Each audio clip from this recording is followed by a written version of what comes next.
Hello, and welcome to Health Professional Radio. I'm your host, Neil Howard. Glad that you could join us for another segment.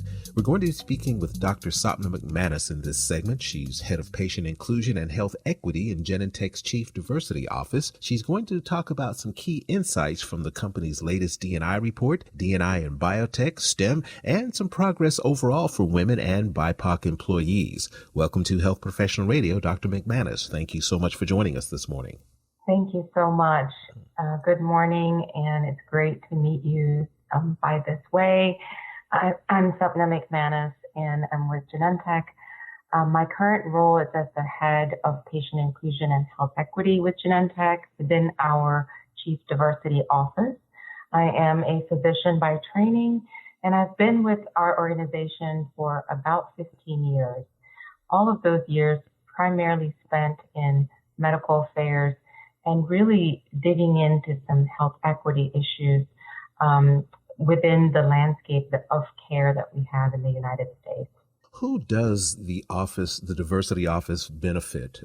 Definitely, it's for all. When we think about inclusion, the Chief Diversity Office is really designed for all. And by that, I mean by our own employees, for those outside of the company that are recipients of our innovative medicines, and overall, even for society, because we really have built out our vision to benefit fostering belonging for our own employees, advancing inclusive research and health equity, which truly benefits all patients, and then finally to transform society, to really get out there and dig into what we can do with our society and the issues that we're faced with.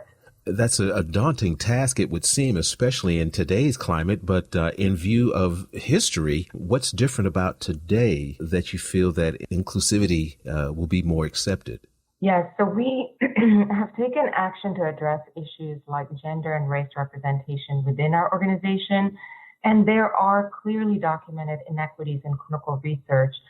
In an effort to advance this work, as well as combating health inequities and fostering a more inclusive workplace, we've actually created some of our focus areas. So our focus areas are greater than our medicine.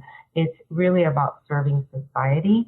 And with that end, we've created a holistic D&I strategy with 2025 commitments that, as I mentioned, are aimed to foster belonging for our people, advance inclusive research and health equity for our patients, and transforming society for our communities.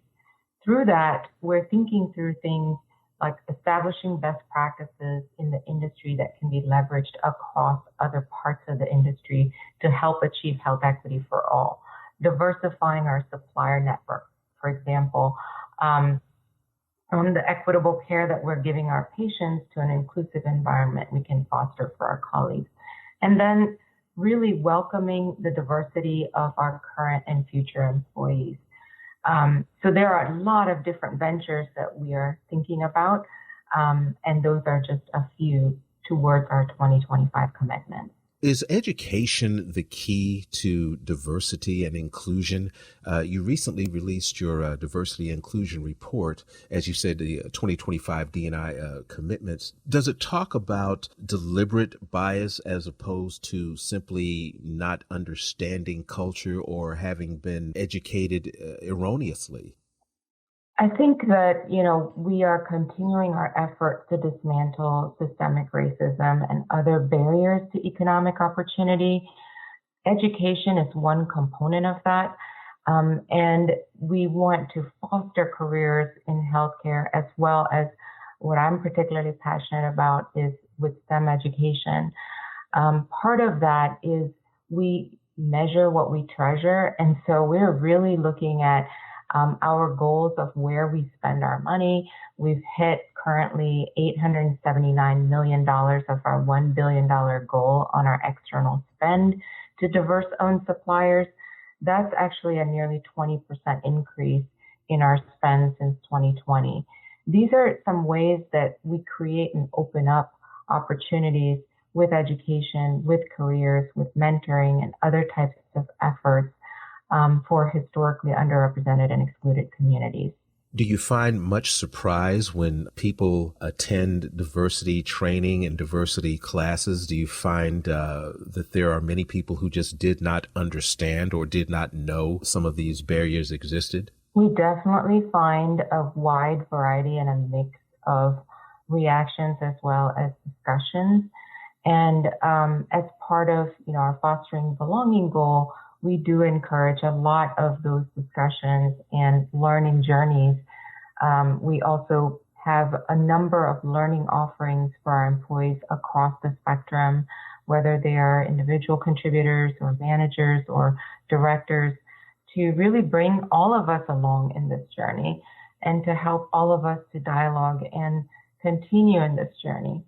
How far down does the rabbit hole go? Are we talking inequities once you're in front of a healthcare provider who may be not educated, not aware, or maybe deliberately biased? Or does it go as far as the supply chain having access to certain tools, certain equipment, certain chemicals?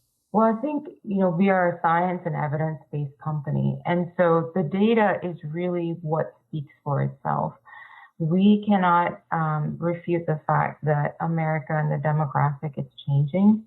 And it is clearly evident that our population is increasingly diverse. And as scientists and as healthcare providers, it behooves us to look at that data and to see how best we can treat our patients, how best we can serve our patients and our communities.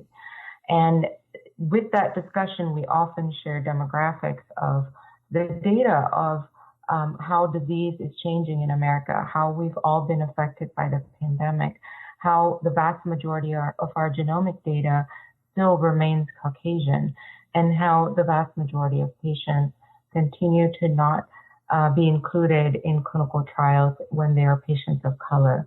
So these data speak for themselves and foster those conversations to help us all as scientists to come along again in the journey and do what we need to do to bring equity for our patients. Being transparent, intentional, and bold in your efforts to make change with the backdrop of the pandemic and current civil unrest, how much work do we still need to do? We have a lot of work to do. We have definitely made a lot of progress.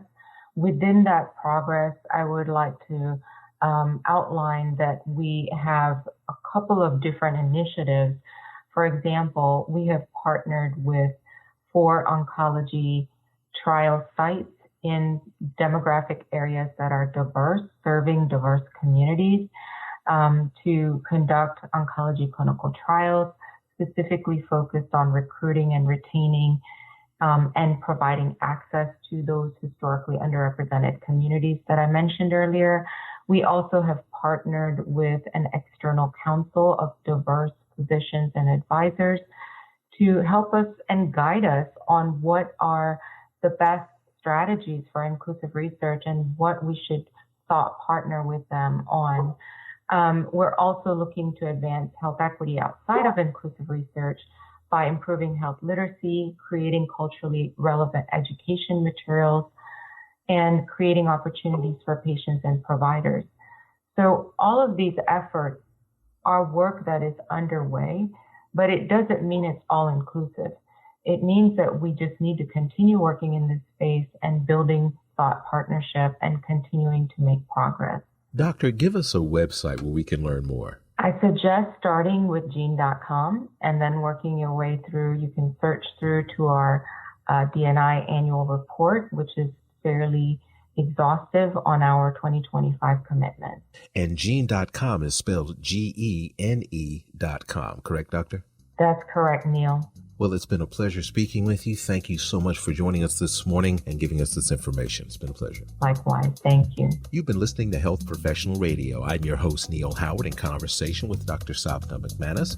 Audio copies of this program are available at hpr.fm and healthprofessionalradio.com.au. You can also subscribe to the podcast on iTunes, listen in, download at SoundCloud, and be sure and subscribe to our YouTube channel at youtube.com/Health Professional Radio.